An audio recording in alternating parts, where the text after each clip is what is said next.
वर्तमान स्वामी के मुख कमल से निश्चित भगवती मंजनवाणी का हम सभी बाबू जी कर्णांजलि लगा करके पान कर रहे हैं। यह बागवादिनी, यह भगवती मंजनवाणी सभी जीवों का कल्याण करे, सभी जीवों का मोक्ष मार्ग प्रशस्त करे।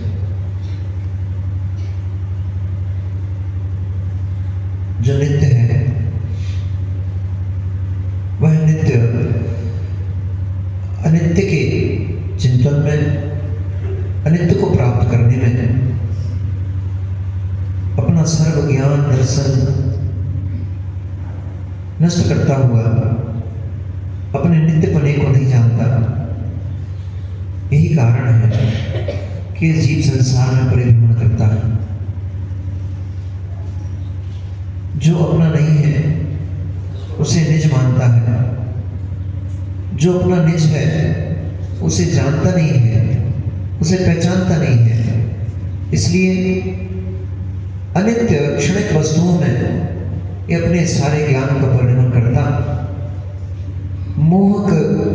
मोह से युक्त होता हुआ उन क्षणभंगुर वस्तुओं में नित्यपने को खोजता हुआ मूर्ख बना घूम रहा है। यहाँ आचार्य भगवत संसार की अनित्यता को समझा रहे हैं। संसार में कुछ भी नित्य नहीं है।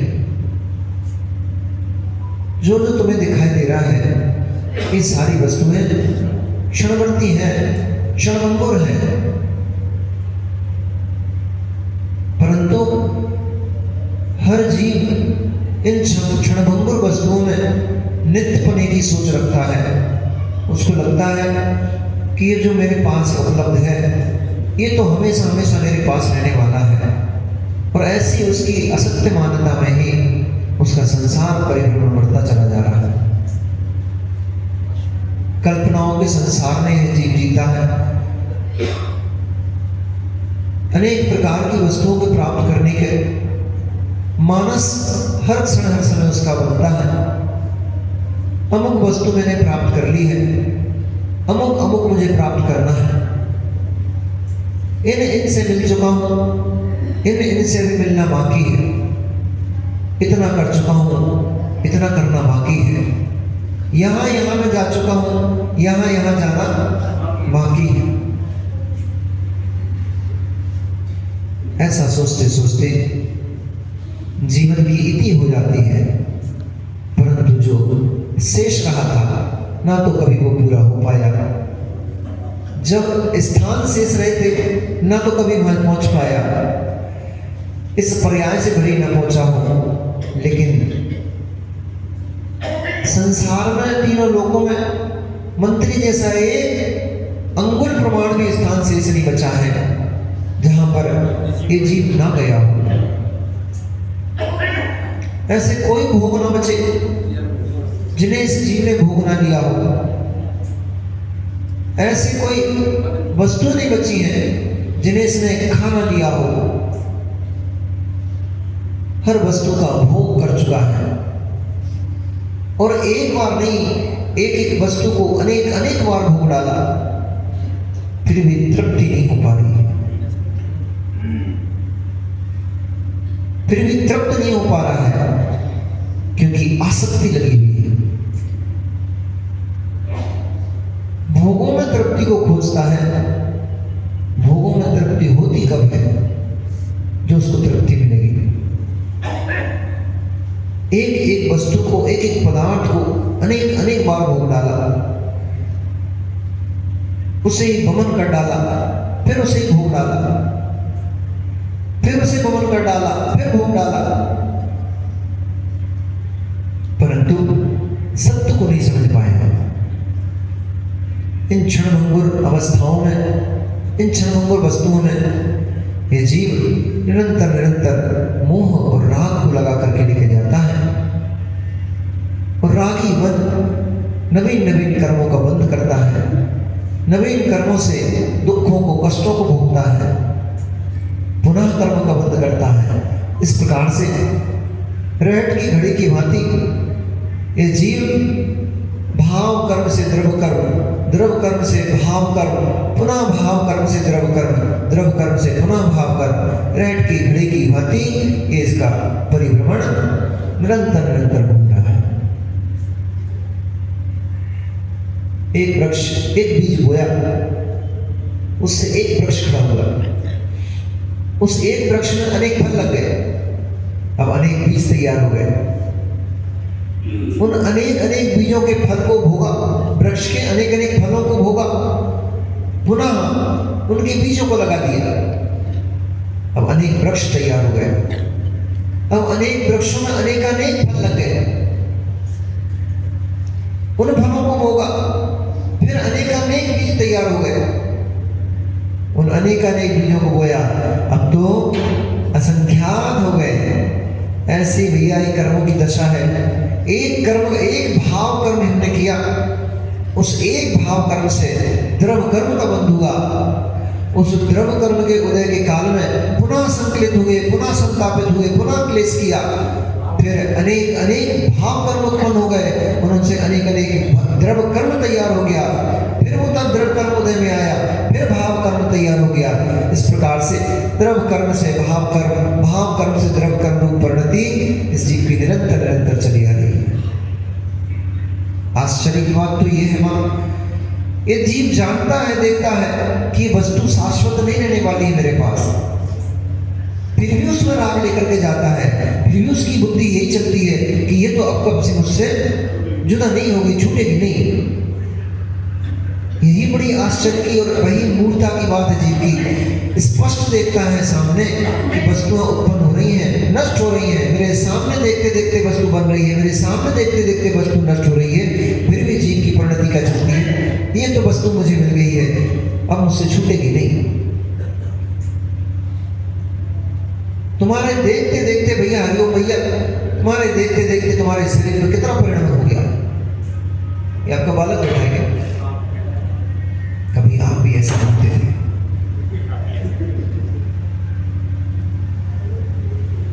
कभी आप भी ऐसे अपने पिताजी के साथ में गोदी में खेलते थे? कभी आप भी ऐसे बैठे घूमते थे? वो हरिओम भाई कहां चला गया हुआ है? अब वो हरिओम दिखाई नहीं देता है, अब वो हरिओम दिखाई भी नहीं देगा, वो विनष्ट हो चुका है, वो हरिओम विनष्ट हो चुका है। अब जो हरिओम है वो नया है, वो हरिओम विनष्ट हो चुका है, अब जो हरिओम है वो नया है। थोड़े समय में ये भी नहीं बचेगा भैया, ये भी विनष्ट हो जाएगा, वृद्ध हरिओम तैयार हो जाएगा। समय बीतते बीतते देह में परिवर्तन हो गया माताओं। कभी अपने पिता के आंगन में उछलती कूदती थी, बहुत समय नहीं हुआ, अभी कुछ दिन पुरानी बात तो है, याद करो ना अपना भूत। अभी थोड़े ही समय पहले ऐसा लगता है अभी आंखों के सामने वो झूलती हैं, ऐसे घुमा करते थे, ऐसे खेला करते थे, देखते देखते कहां तक पहुंच गई। वो उछलने कूदने की पर्याय लीन हो गई, अब हाथ पैरों में ताकत उठने बैठने की भी नहीं बची है। पहले 4-4 लोगों को उठा उठा के फेंक देते थे, पहले 4-4 लोगों को उठा के फेंक देते थे, इतनी ताकत हाथों में शरीर में हुआ करती थी, इतना बल इस शरीर में होता था। परंतु पंकज दादा देखते देखते ये स्थिति बन गई है, अब खुद के पैरों पर भी खुद के हाथों से खड़े होते नहीं बनता है, उसके लिए भी लाठी का सहारा लेना पड़ता है।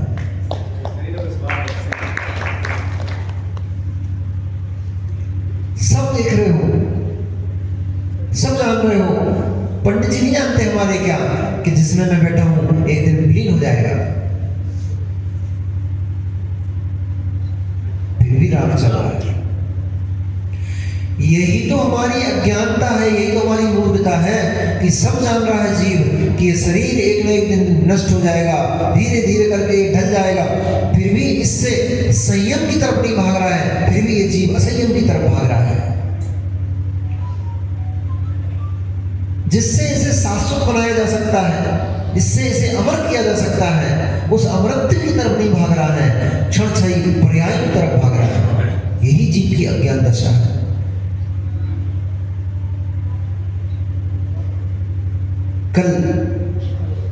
कल हमारे साथ ही तो बात कर रहे थे, अरे आज वो चले गए क्या? कल हमारे साथ ही तो बात कर रहे थे, कल तो हमारे पास बैठे थे, कल तो हमारे साथ उन्होंने भोजन ग्रहण किया था, आज चले गए क्या?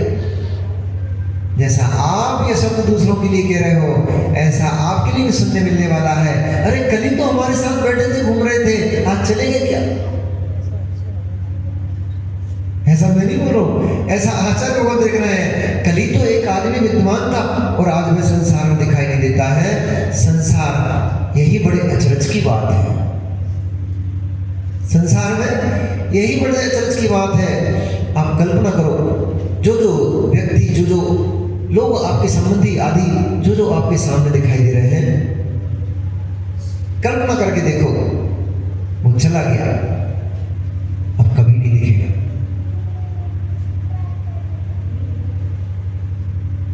जिसे तुम अपना कह रहे थे, अब वो कभी नहीं दिखेगा। जिसमें तुम राग लेकर के जा रहे थे, अब वो राग का स्थान आपको कभी नहीं दिखेगा।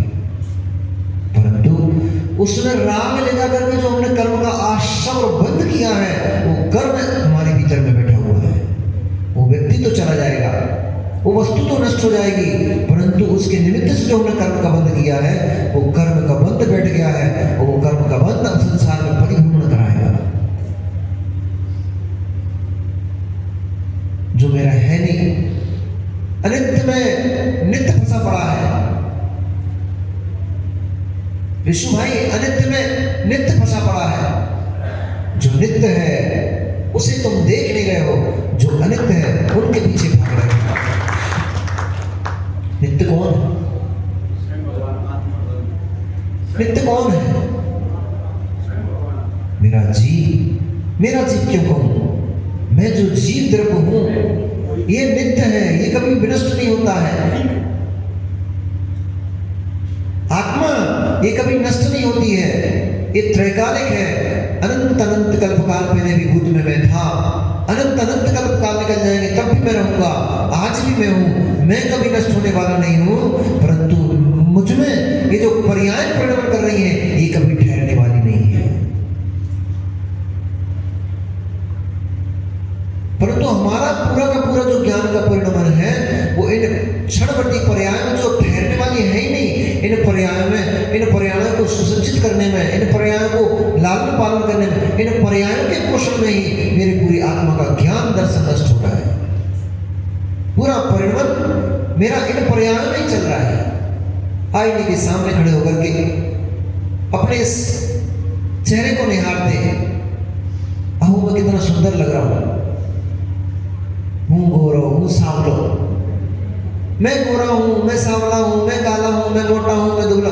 न तू दुबला है, न तू मोटा है, न तू गोरा है, न तू सांवला है, न तू पतला है, क्योंकि अरसमरूपम गंधम अवत्तम चेतना गुणम सत्यम जाणयणंग गहणम जीवमदिठ संठाणम। समय सार प्रवचन सार। जिसे तू गोरा कह रहा है वो तू नहीं है, जिसे तू काला कह रहा है वो तू नहीं है, जिसे तू मोटा कह रहा है वो तू नहीं है, जिसे तू बलिष्ठ कह रहा है वो तू नहीं है। जो तू है उसे तू देख ही नहीं पा रहा, जान ही नहीं पा रहा।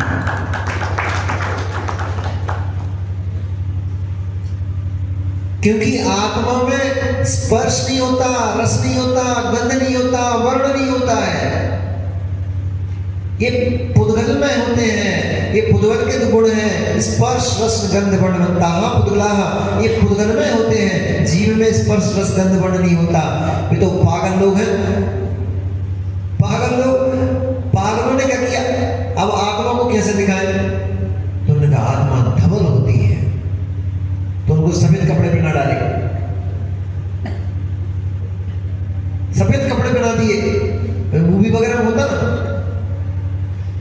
मूवी में आत्मा को दिखाना है, उसको सफेद सफेद कपड़े पहना दिए, बाल खोल दिए और धीरे धीरे कदम बढ़ाते चल रही है और गाती जा रही है, गुमनाम है कोई, बदनाम है कोई, हाथ में एक दीपक रख दिया।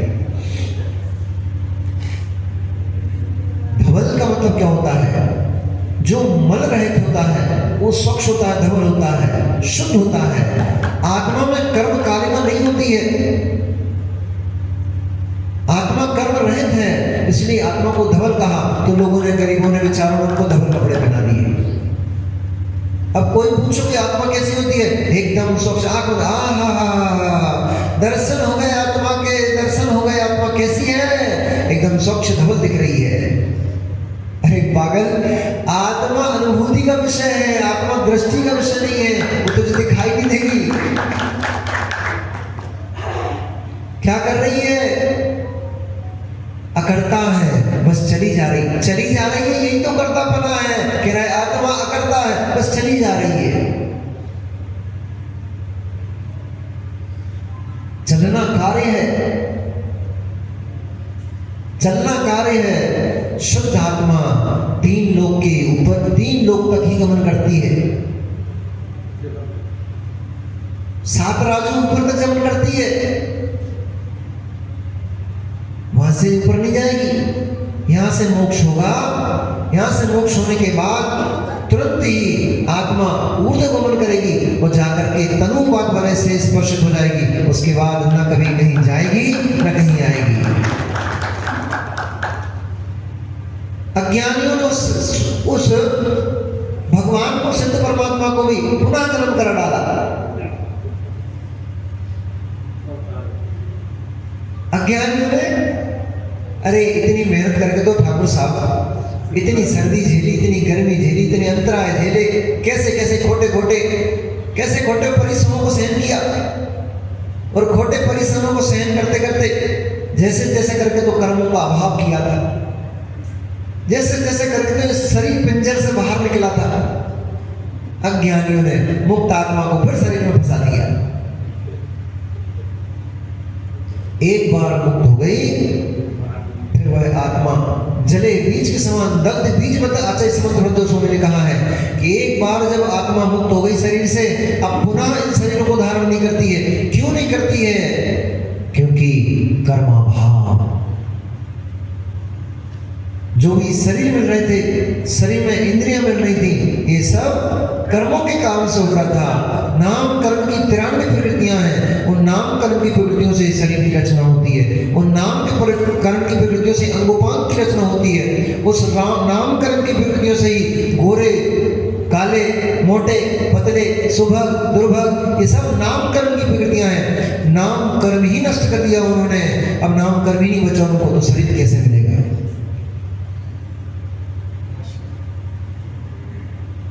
इसलिए सिद्धांत को समझना चाहिए। अनेकांत क्या कह रहा है? अनेकांत कह रहा है इस संसार की क्षणभंगुरता को समझो और अपने नित्य में लीन हो जाओ। ये संसार क्षणभंगुर है। संसार क्षणभंगुर का मतलब ये नहीं कि संसार ये विलीन हो जाएगा, कहीं नष्ट हो जाएगा। 3 लोग कहीं नहीं जाने वाले, 3 लोग तो नित्य हैं। संसार का परिणमन नित्य है, वो कहीं नष्ट नहीं होने वाला है। तुम्हारा जो संसरण चल रहा है, इस तुम्हारे संसरण को जानो कि मैं इन पर्यायों में संसरण करते हुए अपनी आत्मा का घात कर रहा हूं। पर्याय दृष्टि रखिए। पर्याय दृष्टि बनी रही। पर्याय में पर्याय को तो देखो, लेकिन उसको पर्याय ही देखो, उसको जीव द्रव्य मत देखो। जीव द्रव्य में पर्याय होती है, परंतु जीव द्रव्य में पर्याय होती है, परंतु पर्याय जीव द्रव्य नहीं होता। पर्याय द्रव्य में ही पर्याय होती है, द्रव्य से रहित पर्याय नहीं होता। क्योंकि आचार्य कुंद स्वामी ने लिखा है, पज्य विदितम दब्बम दब्ब विदित्या पज्यनति। पर्याय से रहित कोई भी द्रव्य नहीं होता है, द्रव्य से रहित कोई भी पर्याय नहीं होती है, परंतु द्रव्य को ही, पर्याय को ही जो जीव द्रव्य मान रहा है वो मूढ़ है। मूर्ख कहा गया उसको। पर्याय को ही देखते रहोगे तो द्रव्य को कब देखोगे? पर्याय रोटी पर्याय है, रोटी पर्याय है। तुम रोटी पर्याय को देखने में लगे हुए हो, उसके भीतर जो द्रव्य है उस द्रव्य को कब देखोगे? द्रव्य को देखे बिना कभी संसार से वृत्ति नहीं हो सकती पंकज भैया। इसीलिए तो लोग धड़ल्ले से पाप में लगे हुए हैं, संसार में लगे हुए हैं। क्यों? क्योंकि उन्हें संसार की अनित्यता के भान नहीं है, संसार की क्षणभंगुरता का भान नहीं है। इसलिए तो इस पर्याय के पीछे, इन पर्याय के परिणमन के पीछे, पर्याय के संबंधी कुटुंबी के पीछे, कुटुंबियों के पीछे इतना राग द्वेष करता है ये जीव। ऐसा देखने लग जाए, धम्मन दादा को ऐसा देखने लग जाए कि मैं विजय के पीछे ये गुप्ता जी से क्यों लड़ूं? गुप्ता जी, विजय के पीछे इस गुप्ता जी से मैं क्यों लड़ूं? क्योंकि विजय भी पर है और गुप्ता जी भी पर है। ये पर्याय का भाई है मेरा, ये पर्याय का मेरा पड़ोसी है। ध्यान से सुनना, अगर ये बात समझ में आ गई तो घरों के क्लेश समाप्त हो सकते हैं। ये बात समझ में आ गई तो हम पाप से बच सकते हैं। ये बात समझ में आने लग गई हम कषायों से बच सकते हैं। ये बात अगर हमें समझ में आने लग गई हम संसार के परिभ्रमण से बच सकते हैं। झगड़े क्यों होते हैं? झगड़ा किस बात पे से होता है? इतनी वास्ते से झगड़े हो जाते हैं भैया। घर में बंटवारा हुआ, किसी व्यक्ति के घर में बंटवारा हुआ, जेठानी के पास एक चम्मच ज्यादा चली गई। हाँ बताओ, इतनी तो आपकी बुद्धि काम करती है। जेठानी के पास एक चम्मच ज्यादा चली गई, छोटी बहू सास से लड़ बैठी, मां तुम भेदभाव कर रही हो, तुमने उसको ज्यादा दिया, मुझे कम क्यों दिया? मुझे भी चाहिए, वो ही चाहिए। उसने कहा भैया तुझे दूसरी ला के दे देंगे, एक चम्मच की तो बात है, अब एक चम्मच भेज, उसको क्या करना है? तो इतनी चम्मच से पतली हो गई बहू, इतनी चम्मच से पतली हो गई, बोली हमें तो यही चाहिए। अब जब तुम अड़ गई तो वो कौन सी कमजोर हो? वो भी अड़ गई, नहीं हाँ लेंगे तो हम भी यही लेंगे। झगड़ा हो गया, झगड़ा इतना बढ़ गया पूरे मोहल्ले में हल्ला हो गया। इतनी पतली हो गई कि एक चम्मच के पीछे पूरी इज्जत को नीलाम कर दिया। मोहल्ले में झगड़ा मच गया, मोहल्ले वाले इकट्ठे हो गए। इतना ही नहीं हुआ, कोर्ट कचहरी तक बात पहुंची, कोर्ट केस हो गया, रिपोर्टर पार्टी हो गई। काहे के पीछे? एक चम्मच के पीछे। मित्र यदि ये चम्मच पर दिखने लग जाए, ये चम्मच एक पर्याय दिखने लग जाए कि ये पर्याय है, ये पर्याय है, ये चम्मच पड़ी हुई ये भी पर्याय है, ये भी विलीन हो जाएगी, ये भी विलीन हो जाएगी। ना ये मेरी है ना मैं इसका हूं, मैं इसके पीछे जो मेरे परिणाम मेरा अपना है, उस परिणाम को मैं क्यों खराब करूं?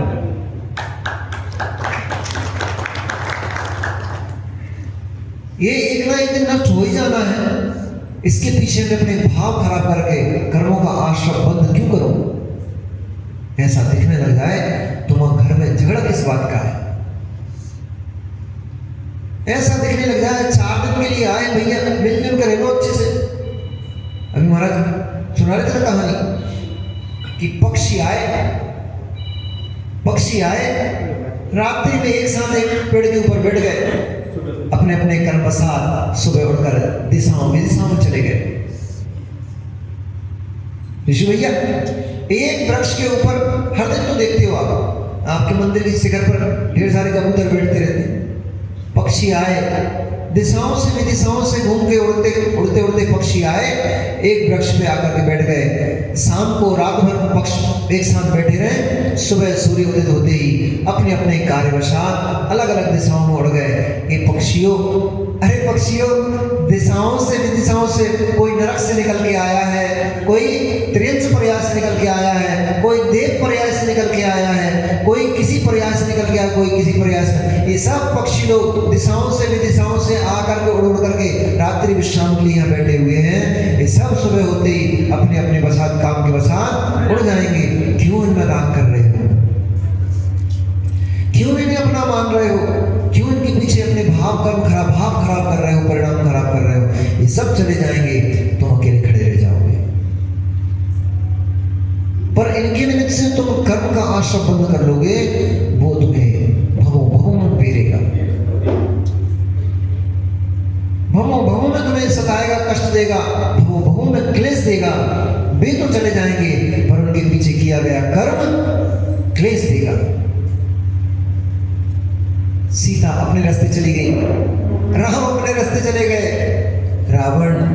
हे रावण, सीता अपने रास्ते निकल गए, लक्ष्मण अपने रास्ते निकल गए, भरत शत्रुघ्न अपने अपने रास्ते पकड़ लिए, रामचंद्र जी अपने रास्ते चले गए। हे रावण, तूने पर स्त्री में राग करके तूने अपनी गति को क्यों बिगाड़ दिया? तू अभी भी नरक में पड़ा हुआ है।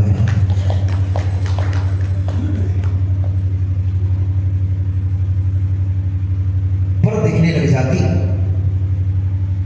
तो क्यों उठा के लेके जाता?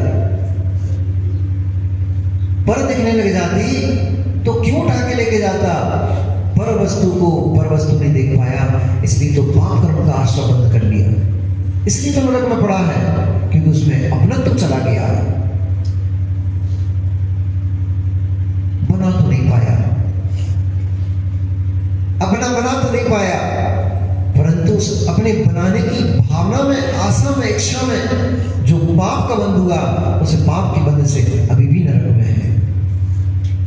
सैकड़ों हजारों वर्ष तो निकल चुके, लाखों करोड़ों वर्ष और निकलेंगे भी।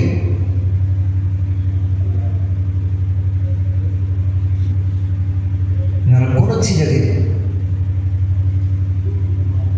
नरक जिस त्रिखंड अधिपति के भ्रकुटी होते ही पूरा ब्रह्मांड थर-थर कांपता था, अब नारकी मिलकर के उसको मुगदरों से कूट रहे हैं।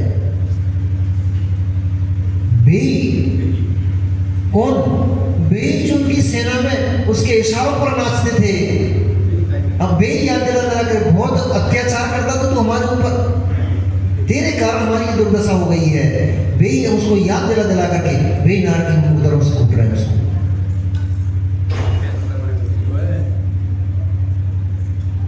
इसलिए माताओं, परिवार तुम्हारा अपना हो सकता है, परिवार के सदस्य तुम्हारे अपने हो सकते हैं, ये पर्याय दृष्टि है, ये इस पर्याय के लिए मिले हैं। इनके पीछे संयम को नष्ट मत करना, इनके पीछे अपने व्रतों को नहीं तोड़ना, इनके पीछे अपने धर्म से विमुख मत होना, क्योंकि ये सब चले जाएंगे, हाथ में तुम्हारे बचेगा मात्र धर्म। और इनके पीछे धर्म छोड़ दिया तो ये सब चले जाएंगे, कोई नहीं मिलेगा, और हाथ में तुम्हारे बचेगा अधर्म, पाप।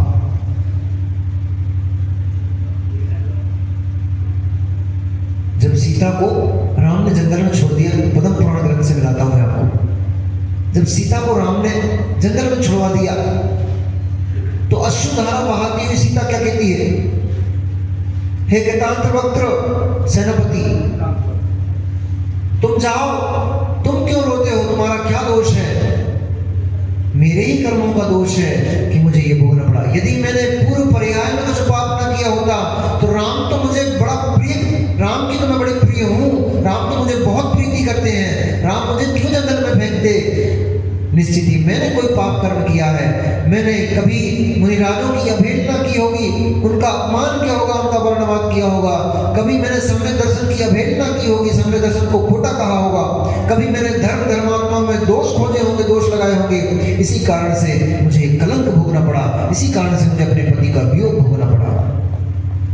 मैंने कभी कबूतर कबूतरी को अलग किया होगा, चकवा चकवी को अलग किया होगा, इसलिए तो मैं अपने पति से अलग हो गई हूँ, इसलिए तुम्हारा कोई दोष नहीं है। रामचंद्र जी से जाकर के ना, वो मेरे वियोग में बहुत दुखी होंगे, उनसे जाकर के ना कि स्वामी आप विकल्प मत करो, सीता अपने भाग्य से जी लेगी, लेकिन किसी एक खोटे पुरुष की बातों में आकर के जैसे आपने सीता को जंगल में फिकवा दिया, छोड़ दिया, ऐसे जिन धर्म को, जिन शासन को हे राम तुम छोड़ मत देना।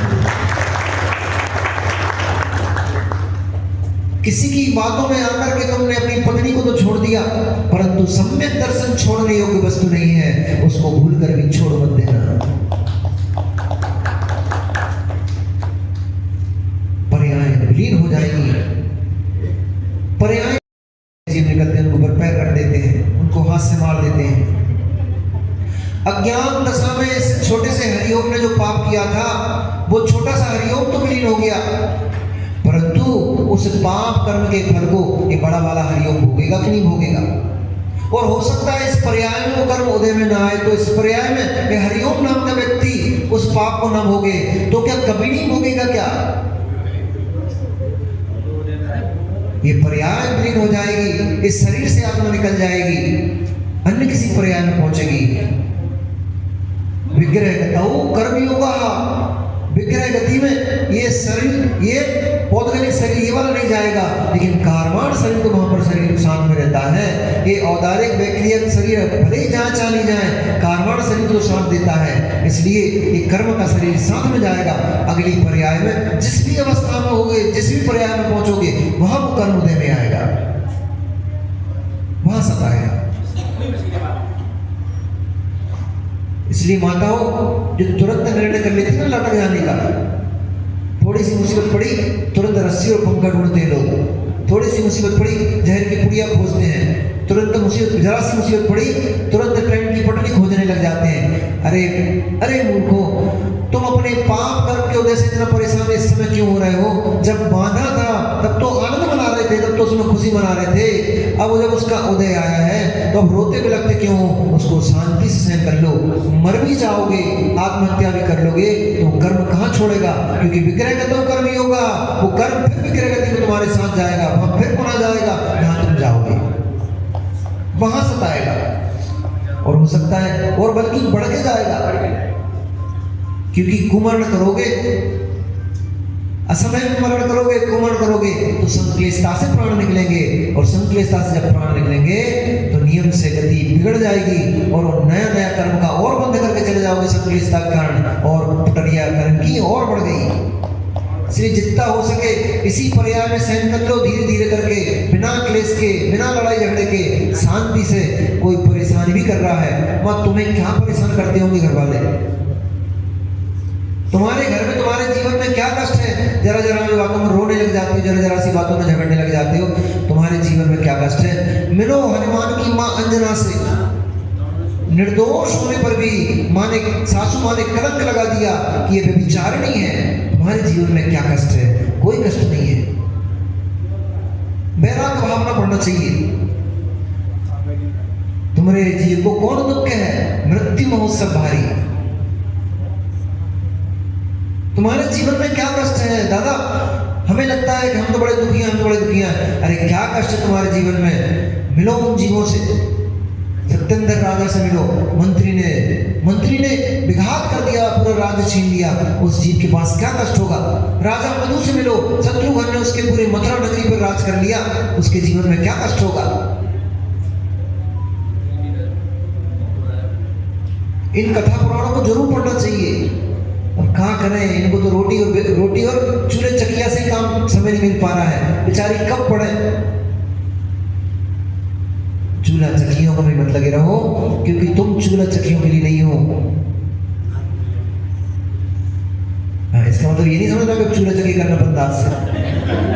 तो कहते हम तो है ही नहीं, महाराज ने कही हम तो चूल्हा चकिया के लिए है नहीं। अरे भैया पर्याय के काम तो करो, हम उसको मना नहीं कर रहे हैं। स्त्री पर्याय में हो, भोजन बना के खिलाना पड़ता है, खिलाओ, लेकिन भोजन और बर्तन पहाड़े में मत लगे रहो। अपने स्वरूप को भी पहचानने का प्रयास करो कि क्या मैं क्या ये चूल्हा चक्की के लिए बनाऊं? क्या ये मनुष्य पर्याय में चूल्हा चक्की और रोटी बर्तन पहाड़े झाड़ू पोछा के लिए नहीं मिली हुई है, ये मनुष्य पर्याय में आत्मा के हित करने के लिए मिली हुई है। इसमें कुछ ऐसा कर लो कि जो शाश्वत है वो सुरक्षित हो जाए। कम से कम ऐसी खोटी गतियों में तो हम ना पहुंचे जिनमें संक्लेशता और क्लेश के अलावा कुछ नहीं मिलता है। कुछ थोड़ा धर्म ध्यान कर लो, क्योंकि आचार्य भगवत यहाँ क्या बोल रहे हैं? समयो कालो यद्यपि निर्दोषः सरलश्चथा दृश्यते परम कृतंति सर्वेषाम् आयु क्रग जसन्नभिः। ये जो समय है, काल चक्र है, ये देखने में तो बड़ा सीधा साधा सा लगता है। ये जो समय है देखने में तो बड़ा सरल लगता है, व्यतीत हो रहा है मात्र, और क्या बीत ही तो रहा है। समय बीती तो रहा है, क्या कर रहा है, परंतु समय देखने में भोला भाला और निर्दोष मालूम होता है, परंतु वास्तव में जैसे एक आरा होता ना, आरा मशीन देखी क्या, इसमें क्या होता है, आप क्या तो लगी ना, किनके है वो, अभी जंगल लेके गए थे, किनके लगी, आपके यहाँ है, तो मुकेश भैया वो जो आरा मशीन लगी ना, उसमें क्या होता है, उसमें लकड़ी का डूंड जाता तो सीधा है, पर जब निकलता है तो दो फाड़ हो जाते हैं, जब निकलता है उसमें से तो छिल छिल के। ऐसे भैया ये समय दिखता तो सीधा साधा है, पर ये आरा मशीन की तरह तुम्हारी आयु को काटते चले जा रहा है। जैसे जैसे उस आरे में लकड़ी अंदर जाती जा रही है, वैसे वैसे उस लकड़ी को वो काटते चला जा रहा है, लकड़ी के दो भाग करते चला जा रहा है। ऐसे ये तुम्हारी आयु जो बीत रही है, हर सेकंड में, हर मिनट में, हर क्षण जैसे तुम्हारी आयु बीतती चली जा रही है, वैसे वैसे आयु ये आरा समय जैसे बीतता चला जा रहा है, वैसे समय का आरा हमारी आयु को काटते चला जा रहा है, नष्ट करते चला जा रहा है। और हमारे विजय दादा तो खुश हो रहे हैं, अब हम 50 साल के हो गए, अब हम 60 साल के हो गए, अब हम 70 साल के हो गए। अरे भैया माइनस मार्किंग चल रही है, सुबह शुरू से देखो 100 साल के थे, 50 सलट गए, हम 50 बचे, खुश हो रहे, हम तो इतने बड़े हो गए, बड़े नहीं हो गए, उतने छोटे हो गए। सुन रहे हो मंत्री जी, नहीं तो एनिवर्सरी मनाओ बढ़िया,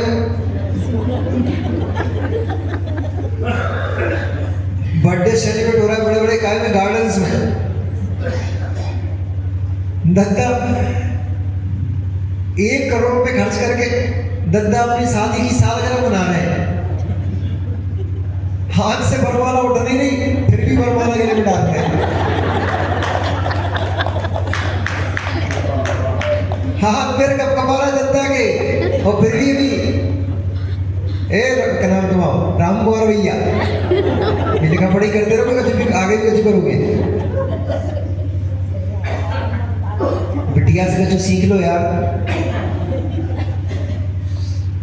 राम कुमार जी, तुम्हारी संतान इस उम्र में धन्य हो गई, इतना महान काम कर रही है वो, तुम अभी तक सोच ही रहे, लज्जा नहीं आई तुम्हें थोड़ी बहुत, थोड़ी तो शर्म खाओ, कब शर्म आएगी तुम्हें। अरे बेटी से कुछ सीख लो कि इतनी छोटी सी उम्र में, मैं एक दिन सोच रहा था कि अगर मान लो 2-3 साल में ये माता जी बन गई, तुम रोकना नहीं है, यदि जाए तो तुम रोकना नहीं, 2-3 साल में यदि मान लो ये आज चंडिका माता जी या माता जी बन गई, 5 साल में भी लगा लो, तो 13-14 साल की इतनी छोटी सी माता जी कितनी बढ़िया लगेगी। इतनी सी उम्र में उस बच्ची ने जीवन में क्या देखा है, परंतु उसकी आप बातें सुनो। एक दिन मैं बात सुन रहा था उसकी, तो मैंने बोला हाँ तूने सही किया बेटा, मुझे समझ में आ गया कि तूने कैसे व्रत ले लिया, क्योंकि तूने जो राम कुमार का पिता नहीं देख पाए इस उम्र तक पहुंचते पहुंचते, वो तूने आज इस संसार में देख लिया।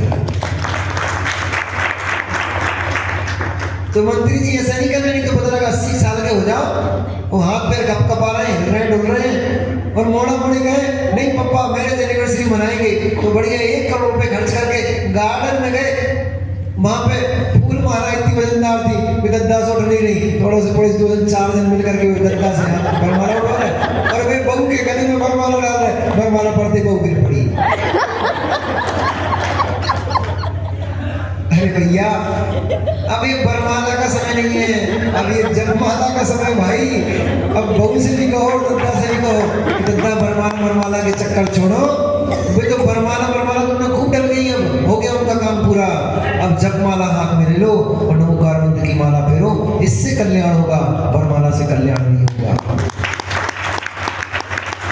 कहूँ में बहू, सुनो माता, कहूँ में बहू बेचारी का बरमाला के वजन से चली गई ऊपर, तो पता लगा वो बरमाला में राग चल रहा था, वो क्रिया में राग चल रहा था ना, कल ये महाराज बता रहे थे ना, वो बरमाला में राग चल रहा था, वो जीव मार करके गले में, अपने गले में पड़ी बरमाला में जाकर के कीड़ा बन गया।